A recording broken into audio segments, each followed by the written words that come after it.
વિશ્વામિત્રી નદીને પ્રદૂષણથી બચાવવા વીએમસીનો કડક નિર્ણય 13 સ્થળોએ સીસીટીવીથી થશે 24 કલાક નજર। વડોદરા શહેરની જીવનદોરી ગણાતી વિશ્વામિત્રી નદીને પ્રદૂષણથી બચાવવા વડોદરા મહાનગરપાલિકા વીએમસીએ હવે કડક કાર્યવાહી શરૂ કરી છે। નદીમાં કચરો ફેંકનારાઓ સામે હવે સીસીટીવી કેમેરા દ્વારા 24 કલાક નજર રાખવામાં આવશે અને નિયમનો ભંગ કરનારાઓ સામે કાયદેસરની કાર્યવાહી કરવામાં આવશે।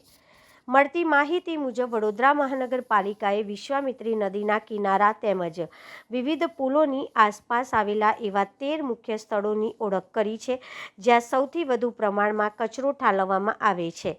આગામી 15 દિવસમાં આ તમામ સ્થળોએ સીસીટીવી કેમેરા લગાવવામાં આવશે અને સતત મોનિટરિંગ કરવામાં આવશે।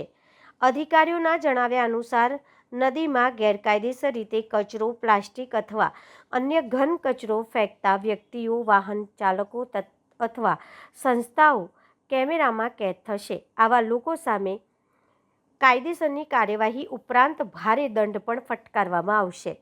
વિશ્વામિત્રી નદીને સ્વચ્છ અને પ્રદૂષણ મુક્ત બનાવવાના હેતુથી વીએમસી દ્વારા હાથ ધરાયેલું આ અભિયાન મહત્વપૂર્ણ માનવામાં આવી રહ્યું છે। નદીમાં કચરો ઠાલવવાની પ્રવૃત્તિઓ પર નિયંત્રણ લાવી પર્યાવરણનું સંરક્ષણ કરવાનો તંત્રનો મુખ્ય ઉદ્દેશ છે। હવે વિશ્વામિત્રી નદી કેમેરાની સતત નજર હેઠળ રહેશે અને સ્વચ્છતા જાળવવા માટે નિયમનો ભંગ કરનારાઓ સામે કાયદાનો કડક ચાબુક વીંજાશે।